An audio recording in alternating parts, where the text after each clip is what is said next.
Hi! అందరికీ నమస్తే. నా పేరు సదాశివ. ఇప్పుడు మీరు చూస్తున్నారు సదాశివ వ్లాగ్స్. అయితే ఈ వీడియో ఏంటంటే మాకు అత్యంత దగ్గరలో ఉన్నటువంటి ఒక ఊరు మంగంపల్లి. ఈ మంగంపల్లిలో మంగంపల్లి తిరునాళ్ళ ప్రతి సంవత్సరం చాలా అంటే చాలా బాగా చేస్తారు.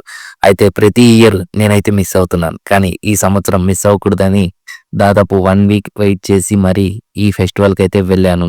ఇలాంటి ఫెస్టివల్స్‌ని మన పల్లెటూర్లలో ఎంతో ఘనంగా నిర్వహిస్తారు. సో, ఇలాంటి ఫెస్టివల్స్ గురించి మనం తెలుసుకోవాలి. అలాగే అందరికీ తెలియజేయాలి. ప్రతి వేసవి కాలంలో పల్లెటూరులో ఇలాంటి తిరణాలైతే చేస్తూ ఉంటారు. ఇలాంటి తిరణాలు మన అందరం ఎంతగానో మిస్ అవుతుంటాము. కానీ మిస్ అయినా మనకు ఇలాంటి యూట్యూబ్ ఛానల్ ద్వారా మనకి ఇలాంటి కంటెంట్ దొరుకుతూనే ఉంటుంది. ఇలాంటి కంటెంట్‌ని మీరందరూ సపోర్ట్ చేస్తారని మనస్ఫూర్తిగా కోరుకుంటూ ఈ వీడియోని కొనసాగిద్దాం. మంగంపల్లి అనే ఊరు ప్రకాశం జిల్లా కనిగిరి తాలూకా కిందికి వస్తుంది. ఈ మంగంపల్లి విలేజ్. విలేజ్ చూడ్డానికి చాలా అంటే చాలా చిన్నగా ఉంటుంది. కానీ ఫెస్టివల్ విషయానికి వస్తే మాస్‌గా ఉంటుంది. జాతర అంటే జాతరగా అయితే ఈ ఫెస్టివల్ అయితే నిర్వహిస్తారు. ఇక్కడున్న ప్రజలందరూ వేరే వేరే ప్రాంతంలో నివసిస్తూ ఉంటారు. కానీ ప్రతి సంవత్సరం పండగ చేయడానికి మాత్రం తప్పనిసరిగా అయితే వస్తారనమాట. ఈ పండగ వచ్చేసి ప్రతి సమ్మర్‌లో మార్చి లేదా ఏప్రిల్ మాసంలో అయితే ఈ పండగనైతే చేస్తారు. పండగ అనేది చాలా అంటే చాలా బాగుంటుంది. ఈ కనిగిరి ప్రాంత ప్రజలకు మాత్రం ఈ పండగ గురించి అయితే తెలుస్తూనే ఉంటుంది. ఒకవేళ మంగంపల్లి గ్రామ ప్రజలు ఎవరైనా వేరే ప్రాంతంలో నివసిస్తూ ఉన్నట్టయితే వారు ఈ పండగకు రాలేకపోయి ఉంటే ఈ వీడియో మీకు కూడా చాలా అంటే చాలా ఆనందాన్ని ఇస్తుందని మనస్ఫూర్తిగా కోరుకుంటూ ఉన్నాను. మంగంపల్లిలో ఈ సంవత్సరం 3 రోజులు ఎద్దల పందాలైతే నిర్వహించారు. మనందరికీ తెలుసు. ఒంగోలు అనంగానే మనందరికీ గుర్తుకొచ్చేది ఎడ్ల పందాలు. ఈ ఎడ్ల పందాలకు ఇక్కడే కాకుండా విదేశాల్లో కూడా మన ఎడ్లకు చాలా అంటే చాలా పేరైతే ఉంది. ఈ ఎడ్లు చాలా అంటే చాలా ప్రాముఖ్యతను కలిగి ఉంది మన ఒంగోలు జాతి ఎడ్లు. ఎడ్ల పందాల కోసం సిద్ధం చేసినటువంటి ప్లేస్ ఇదనమాట. ఇవి మొత్తం ఈ రాళ్ళు 3 రాళ్ళైతే ఉంటాయి. ఈ రాళ్ళను ఎద్దలకు కట్టి పందాలు నిర్వహిస్తారు. ఒక రాయి వచ్చేసి 1000 కేజీలు, మరొక రాయి వచ్చేసి 1500 కేజీలు, మూడో రాయి వచ్చేసి 2000 కేజీలైతే ఉంటుంది. ఈ 2000 కేజీలను కూడా అవలీలగా లాగేటువంటి గొప్ప సామర్థ్యం కలిగినటువంటి ఎడ్లు మన ఒంగోలు జాతి ఎడ్లు. నేను వెళ్ళినప్పుడు పనులైతే జరుగుతున్నాయి. సో, ఆ పనులకు సంబంధించిన వీడియోను కూడా తీయడం అయితే జరిగిందనమాట. పల్లెటూర్లలో ఎక్కువగా ఇలాంటి ఫెస్టివల్స్‌ని సమ్మర్ టైంలోనే నిర్వహిస్తూ ఉంటారు. సో, మీరు కూడా మీ పల్లెటూరులో అతి దగ్గరలో ఉన్న ప్రతి ఫెస్టివల్‌కు వెళ్ళాలని మనస్ఫూర్తిగా కోరుకుంటూ ఉన్నాను. ఇక్కడ చూస్తున్నారు గదా! ఇవే మన ఒంగోలు జాతికి సంబంధించిన ఎడ్లు. ఈ ఎడ్లు ఎలాంటి వాతావరణాన్నైనా తట్టుకోగలిగేటువంటి శక్తి ఉన్నటువంటి అద్భుతమైన ఎడ్లు మన ఒంగోలు జాతి ఎడ్లు. ఇలాంటి ఎడ్ల పందాలు మన రాష్ట్ర వ్యాప్తంగా చాలా అంటే చాలా ప్లేసుల్లో అయితే నిర్వహిస్తూ ఉంటారు. రైతులకు నిజంగా వాళ్ళ ఎడ్ల మీద ఉన్నటువంటి ప్రేమ మనమైతే చెప్పలేనిదని చెప్పుకోవచ్చనమాట. ఎందుకంటే అంత ప్రేమగా చూస్తారు ఈ ఎడ్లను. అలాగే ఈ ఎడ్లను మేపడం అనేది కూడా అంత చిన్న విషయం అయితే కాదు. ఎందుకంటే చాలా ఖర్చుతో కూడుకున్న విషయం. అయినా ఈ ఖర్చును కూడా భరిస్తూ వాళ్ళు ఎంత ప్రేమగానో ఈ ఎడ్లను మేపుతూ ఉంటారు. మొత్తం 3 కేటగిరీలో అయితే ఈ ఎడ్ల పందాలైతే ఉంటాయి. మొదటి రోజు 1000 కేజీలు కట్టినటువంటి బండని లాగాల్సి ఉంటుంది. దీనికి సమయం వచ్చేసి 15 నిమిషాల సమయం అయితే ఉంటుంది. దాదాపు ఒకసారి ఎడ్లు పరిగెత్తే డిస్టెన్స్ వచ్చేసి 250 అడుగులైతే ఉంటుంది.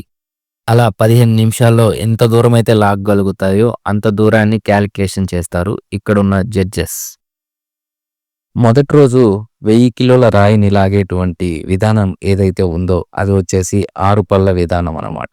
రెండో రోజు లాగేటువంటి 1500 కిలోల రాయి విభాగం ఏదైతే ఉందో అది వచ్చేసి న్యూ కేటగిరీ విభాగం అన్నమాట.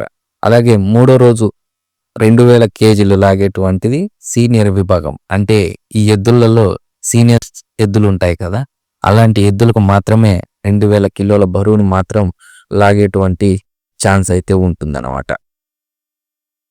ఎద్దుల పందాలు నిర్వహించడం అనేది కూడా చాలా పెద్ద విషయమే. ఎందుకంటే చాలా ఖర్చుతో కూడుకున్న విషయం ఈ ఎడ్ల పందాలు నిర్వహించడం అనేది. ఇలాంటి తిరునాళ్ళలో ఎంతో వెచ్చించి ఇలాంటి తిరునాళ్ళైతే చేస్తూ ఉంటారు. అయితే ఈ ఎద్దుల పందాలకు ఎంట్రీ ఫీజు అయితే ఏమీ ఉండదు, కానీ గెలిచిన వాళ్ళకు బహుమతి మాత్రం చాలా అంటే చాలా పెద్ద మొత్తంలోనే ఉంటుంది. పూర్వకాలం నుంచి కోళ్ల పందాలు మరియు ఎడ్ల పందాలు జరగడం అనేది ఆనవాయితీగా వస్తుంది. కోళ్ల పందాల విషయానికైతే నాకైతే తెలియదు, కానీ ఇలాంటి ఎడ్ల పందాలు జరగాలి అని మనస్ఫూర్తిగా అయితే కోరుకుంటూ ఉన్నాను. ఈ ఎద్దుల పందాలకు 2 రాష్ట్రాల నుంచి దాదాపు 80 కాళ్ళ ఎద్దులు అయితే రావడం అయితే జరిగింది. కాడి అంటే 2 ఎద్దులు అనమాట. అలాగా 80 కాళ్ళు రావడం అయితే జరిగింది. ఒక్కొక్క రైతు దాదాపు 3 కాళ్ళ ఎద్దులను అయితే తీసుకురావడం అయితే జరిగింది. అంటే ఇక ఆలోచించండి, ఆ రైతు ఎంత వీటి మీద మమకారం, అలాగే ఎంత డబ్బును వెచ్చిస్తాడో అంటే ఇక మీరే అర్థం చేసుకోవాలి. ఈ ఎద్దులు ఏవైతే ఉన్నాయో వీటిని వ్యవసాయానికి చాలా అంటే చాలా తక్కువగానే యూజ్ చేసుకుంటారు. ఎక్కువ మొత్తం ఎడ్ల పందాల కోసం మాత్రమే వీటిని ప్రిపేర్ చేస్తూ ఉంటారు. ఎడ్ల పందాలు నిర్వహించేటప్పుడు మొత్తం 7 మంది వీటిని అయితే కంట్రోల్ చేస్తూ ఉంటారు. ఎందుకంటే ఫ్రంట్ సైడ్ 3 ఉంటారు, అలాగే బ్యాక్ సైడ్ అయితే 4 వ్యక్తులైతే ఈ ఎడ్లను కంట్రోల్ చేస్తూ ఉంటారు. ఇలా ఎడ్ల పందాలు నిర్వహించే టైంలో కొన్నిసార్లు ఎద్దులు ప్రాణాలు కూడా కోల్పోతూ ఉంటాయి అన్నమాట. ఇక మంగంపల్లి దేవుళ్ళ విషయానికి వస్తే, ఇక్కడ కొలిచేటువంటి ఆ దైవం ఎవరైతే ఉన్నారో మంగమ్మ తల్లి, అలాగే గరటాయ స్వాములు ఇక్కడ కొలిచేటువంటి దేవతలు అన్నమాట. ఈ చరిత్ర వచ్చేసి దాదాపు 300 నుంచి 400 ఇయర్స్ ఓల్డ్ కలిగినటువంటి చరిత్ర ఈ మంగంపల్లి తిరునాళ్ళ. మంగంపల్లి అన్న పేరు కూడా ఆ మంగమ్మ తల్లి వేరే ప్రాంతం నుంచి ఈ ప్రాంతానికి రావడం అయితే జరిగింది. సో అలా రావడం వలన ఈ ఊరికి మంగంపల్లి అనే పేరు అయితే వచ్చిందనమాట. అయితే నేను ఇక్కడున్న ఒక రైతునైతే అడగడం అయితే జరిగింది. 2 ఎద్దులు మేపడానికి దాదాపు 20,000 దాకా ఖర్చు చేస్తారంట నెలకి. సంక్రాంతికి కూడా ఈ ఎడ్ల పందాలకు చాలా అంటే చాలా క్రేజే ఉంటుంది. మన ఒంగోలు గిత్తలు ఏవైతే ఉన్నాయో ఈ గిత్తల్ని బ్రెజిల్ దేశం ఉంది కదా, ఆ దేశం వాళ్ళు మన గిత్తలు కొనుగోలు చేస్తారు. ఎంతకో తెలుసా? 4 నుంచి 5 లక్షల వరకు. కానీ అలాంటి మన ఈ ఒంగోలు జాతి ఎద్దులు అక్కడ ఎంత పలుకుతాయో తెలుసా? దాదాపు 10 నుంచి 15 కోట్ల వరకు ఈ ఎద్దులు అయితే వాళ్ళకైతే అమ్ముతారన్నమాట. అమ్మడం అంటే ఎద్దులను అమ్మరు, వాటి నుంచి వచ్చేటువంటి వీర్యాన్ని అమ్ముతారు. అలాంటి దేశాలకు మన ఎడ్లను, మన సంపదని ఇచ్చేస్తున్నాము. కొంతమంది రైతులు ఈ ఎడ్ల కోసం నిజంగా వాళ్ళకున్నటువంటి చాలా భూమిని పోగొట్టుకున్న సందర్భాలు కూడా ఉన్నాయని కొంతమంది రైతులు అయితే చెప్పడం అయితే జరిగిందనమాట. నిజమే, ఇలాంటి వాళ్ళు మనందరికీ ఎంతగానో ఆదర్శంగా నిలుస్తారు. ఎందుకంటే పశువుల మీద వాళ్ళకున్నటువంటి ప్రేమ అలాంటిదనమాట. నిజంగా వీటి వల్ల వాళ్ళకు వచ్చేది ఏమన్నా ఉంది అంటే అది కేవలం అవి తీసుకొచ్చేటువంటి పేరు మాత్రమే. డబ్బులు ఎట్టి పరిస్థితుల్లో మిగలవని చెప్పడం అయితే జరిగిందనమాట.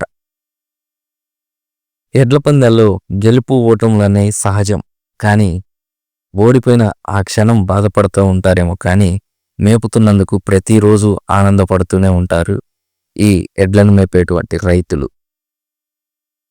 అలాగే ఈ ఎడ్లను మేపేటువంటి వాళ్ళలో స్త్రీలు కూడా ఉంటారన్నమాట. నిజంగా ఆ స్త్రీలు కూడా ఈ ఎడ్లను మేపేది వారి వారసత్వంగా తీసుకున్న వాళ్ళు చాలా అంటే చాలా మందే ఉంటారు. ఇక మన ఒంగోలు జాతి ఎడ్లకు ఆహారంగా ఏం పెడతారనుకుంటున్నారా? సాధారణంగా గడ్డితో పాటు ఉలవలు మరియు రాగి సంగటి, జొన్న సంగటి, అలాగే ఖర్జూరం మరియు పాలని ఆహారంగా ఇస్తారు మన ఒంగోలు జాతి ఎడ్లకి. అందుకే ఇంత బలిష్టంగాను మరియు ఎటువంటి వాతావరణాన్నైనా తట్టుకోగలిగేటువంటి శక్తిని ఎక్కువగా ఉంటాయి మన ఒంగోలు జాతి ఎడ్లకు. నేను ఈ ఎడ్ల పందాలకు వెళ్ళినప్పుడు నాకు అనిపించింది ఏమిటంటే, మన నుంచి మన ఆవులు వెళ్ళిపోయిన ఇలాంటి ఎడ్లను చూడడానికి చాలామంది రైతులు అయితే ఇంకా వస్తున్నారంటే ఈ ఎడ్ల మీద, అలాగే పశువుల మీద ఇంకా మన మమకార మిగిలే ఉంది అని అనిపించింది నాకు ఆ టైంలో మాత్రం. ఒకప్పుడు ప్రతి రైతు కుటుంబంలో 2 కాళ్ళ ఎద్దులు ఉండేయంట. ప్రస్తుతం మనం ఉన్న నాగరికత ప్రపంచంలో కనీసం ఇంట్లో ఆవు కూడా లేని పరిస్థితి అయితే ఉంది కొన్ని గ్రామాల్లో అయితే. కానీ మన ఎద్దులు ఏవైతే ఉన్నాయో మన దేశంలో ప్రాముఖ్యతతో పాటు ప్రపంచ దేశాల ప్రత్యేకతను మరియు మన గొప్పతనాన్ని చాటి చెప్తుంది మన ఒంగోలు జాతి ఎద్దు. అంతటి గొప్ప జాతిని కలిగినటువంటి మన ఒంగోలు నిజంగా గ్రేట్ అనే చెప్పుకోవచ్చు. ఒంగోలు జాతి ఎడ్లు ఏవైతే ఉన్నాయో మనం చూడగానే వాటికైతే చాలా అంటే చాలా అట్రాక్టివ్ అయిపోతాం. ఎందుకంటే అంత అందంగా పుడతాయి మన ఒంగోలు జాతి ఎడ్లు. ఇలాంటి వీడియోస్ మీ వరకు రావాలంటే నా ఛానల్ అయితే సబ్స్క్రైబ్ చేసుకోండి. ఇలాంటి వీడియోస్ని ఇంకా చేస్తూనే ఉంటాను. అలా మన ప్రయాణాన్ని కొనసాగిస్తూనే ఉంటాను. ఇలా మా ఊరి పక్కన ఉన్నటువంటి మంగంపల్లిలో చాలా అంటే చాలా బాగా జరిగినటువంటి ఈ అద్భుతమైన ఎద్దల పోటీల గురించి చెప్పడం అయితే నాకు చాలా ఆనందకరంగా ఉంది. అలాగే మీ చుట్టుపక్కల ఎలాంటి ఫెస్టివల్స్ జరుగుతాయో కింద కామెంట్లు అయితే చెప్పండి. ఇన్ కేస్ మీది కూడా మన ఒంగోలు అయితే తప్పకుండా ఒంగోల్ అని కామెంట్ చేయడం మాత్రం మర్చిపోకండి. 3 గంటలకు స్టార్ట్ అయినటువంటి ఈ పోటీలు చాలా అంటే చాలా సమయమే తీసుకున్నాయి. ఎందుకంటే చాలా కాళ్ళు రావడం వల్ల దాదాపు ఈవినింగ్ 10 వరకు జరుగుతూనే ఉన్నాయి ఈ ఎద్దల పందాలు. అయితే ఇలాంటి సమయంలోనే వర్షం కూడా అటాక్ చేస్తుందని అనిపించింది. ఎందుకంటే అప్పటి వరకు ప్రశాంతంగా ఉన్న ఈ ప్రాంతం వర్షంతోటి కొంచెం సేపు అయితే ఆ వర్షపాతం రావడం వల్ల కొంచెం అంటే కొంతమంది వెళ్ళిపోవడం అయితే జరిగింది. కానీ వెళ్ళిపోయిన ఎట్టి పరిస్థితుల్లో పందాలు ఆగకూడదన్న కాన్సెప్ట్ తోటి అదే వర్షం పడుతున్న పందాలనైతే కొనసాగించారన్నమాట. మూడో రోజు జరిగినటువంటి ఎద్దల పందాలు ఏవైతే ఉన్నాయో దాంట్లో మన అఖండ సినిమాలో నటించినటువంటి ఎద్దును కూడా తీసుకురావడం అయితే జరిగింది. ఎడ్ల భుజాల మీద ఉన్నటువంటిది కాడిమాన్ అన్నమాట. ఆ కాడిమాన్ అంటే ఏంటో కూడా తెలియని పిల్లలైతే ఇప్పటికీ చాలా మంది ఉన్నారు. సో అలాంటి వాళ్లకు ఇది చూపించి ఈ ఎద్దల గురించి మరియు ఎద్దల ప్రాముఖ్యత గురించి మన పిల్లలకి తెలియచేయాలని మనస్ఫూర్తిగా కోరుకుంటున్నా. వర్షం పడేటప్పుడు ఎద్దల పందాలు ఆగిపోతాయి ఏమో అనుకున్నాం, కానీ అట్లా వర్షం పడ్డా ఆగిపోకుండా అయితే కొనసాగించారు. కానీ ఒకటి ఏమనిపించిందంటే వర్షం పడక ముందు లాగినటువంటి ఎడ్లు ఏవైతే ఉన్నాయో వాటికి కొంచెం ఈజీగా ఉండొచ్చు, కానీ వర్షం పట్ట తర్వాత ఎడ్లు ఏవైతే ఉన్నాయో అవి లాగడం అనేది కొంచెం కష్టంగా ఉంటుందని నాకైతే అనిపించింది. ఎందుకంటే వర్షం పడడం వల్ల మొత్తం ఆ జిగట ఏదైతే ఉందో ఆ రాయిని అనేది అంత స్మూత్గా అయితే వెళ్ళనీయకుండా చేస్తుంది వర్షం. మొత్తం ఎద్దల పందాలు అయిపోయేంత వరకు అయితే నేను కూడా ఉండలేకపోయాను. మధ్యలోనే నేను కూడా వెళ్ళిపోవడం అయితే జరిగింది. పందాలు జరిగేటువంటి సమయంలో ఎడ్ల మీద ఉన్నటువంటి కాడిమాన్ ఏదైతే ఉందో అది విరిగిపోయే ఛాన్సెస్ కూడా ఉన్నాయి. ఈ విరిగిపోయిన తర్వాత కూడా పందాన్ని నిర్వహిస్తారు, కానీ విరిగిపోయినందుకు అట్టి బాధ్యతను కమిటీ వారైతే తీసుకోరు. ఆ సమయం ఏదైతే ఉందో ఆ ఎడ్లకు మైనస్ పాయింట్గా అయితే చెప్పుకోవచ్చు. ఎద్దల మీద ఉండేటువంటి కాడిమ కూడా చాలా వెయిటే ఉంటుంది. పందెంలో ఎడ్లను ఎక్కువగా కొడుతూ ఉంటారు. కొట్టడం వల్ల ఎడ్లు పరిగెత్తుతూ ఉంటాయి, కానీ కొంతమంది కొట్టకుండానే వాటిని భయపెడుతూ పరిగెత్తిస్తూ ఉంటారు. కానీ రెండిట్లోనూ ఏది బెటర్ అంటే కొట్టకుండా పరిగెత్తించడమే బెటర్ అనిపిస్తుంది. ఎందుకంటే వాటికి భయపెట్టి పరిగెత్తిస్తుంటారు. ఇంకొందరు కొట్టడం వల్ల ఆ ఎద్దులు అనేవి పరిగెత్తుతూ ఉంటాయి. ఒకప్పుడు చెరుకు గేడలతోటి కూడా ఎడ్లను కొట్టేవాళ్ళంట, కానీ ఇప్పుడు ప్రస్తుతం చెరకొలలు అనే వాటిని యూజ్ చేస్తున్నారు ఎడ్లను కొట్టడానికి. ఇది కూడా చాలా అంటే చాలా పవర్ఫుల్ అయినటువంటి వెపన్. ఇది తాగితే మన చర్మం లేచి రావాల్సిందే. అలాగే చెరకోలతోటి కొట్టే వాళ్ళు కూడా ఒక్క హ్యాండ్ తోటే ఆ చెరకోలను యూజ్ చేయాల్సి ఉంటుంది. మరొకటి విషయం ఏంటంటే ఆ ఎద్దుల తోకలు ఏవైతే ఉన్నాయో వాటిని అనేవి అస్సలు టచ్ చేయకూడదు అనమాట. అది ఈ రూల్స్ అనేవి ఈ ఎడ్ల పందాల్లో ఉంటాయన్నమాట. ఎడ్ల పందాలు జరిగేటప్పుడు స్టాప్ వాచ్‌ని ఎక్కువగా యూజ్ చేస్తారు. ఈ స్టాప్ వాచ్‌లో సెకండ్స్ కూడా క్యాలిక్యులేషన్ చేస్తారు ఈ ఎడ్ల పందాల్లో. ఇప్పటి వరకు ఈ వీడియోని గాని మీరు తప్పకుండా స్కిప్ చేయకుండా చూసి ఉన్నారు అంటే, ఈ వీడియో మీకు తప్పకుండా నచ్చిందని నేను అనుకుంటున్నాను. ఇలాంటి కంటెంట్‌ని నేను తీసుకువస్తూనే ఉంటాను. మీరు చూస్తూ మన ఛానల్‌ని ఎంకరేజ్ చేస్తారని మనస్ఫూర్తిగా కోరుకుంటున్నాను. మళ్ళీ ఇలాంటి కంటెంట్ తోటి త్వరలోనే మీ ముందుకు వస్తాను. అలాగే దీంట్లో సెకండ్ అండ్ థర్డ్ వీడియోస్ కూడా అప్లోడ్ చేస్తాను. అవి కూడా చూడవలసిందిగా కోరుకుంటున్నాను. ఇప్పుడు వచ్చేటువంటి ఎడ్లు ఏవైతే ఉన్నాయో ఇవి రాగానే ఒక 2, 3 రౌండ్లు లాగ్గానే వర్షం అయితే స్టార్ట్ అయిపోయింది. వీటికైతే కొంచెం టఫ్‌గానే ఉంది అని నేనైతే భావించాను. ఎందుకంటే నేలంతా అప్పుడు దానికున్న జిగుటు మొత్తం ఆ రాయికి అతుక్కోపోవడం వలన ఈ ఎద్దులనేవి కొంచెం బాగా కష్టపడాల్సి వచ్చిందని నేనైతే అనుకుంటున్నాను. వర్షం పడకుండా బిఫోర్ అయితే చాలా మంది పబ్లికే ఉన్నారు. కానీ వర్షం వన్స్ స్టార్ట్ అవ్వగానే పబ్లిక్ కూడా చాలా అంటే చాలా మంది తగ్గిపోయారు. కానీ ఏది ఏమైనా పందాలనైతే లాస్ట్ వరకు నిర్వహించడం అనేది చాలా గొప్ప విషయం.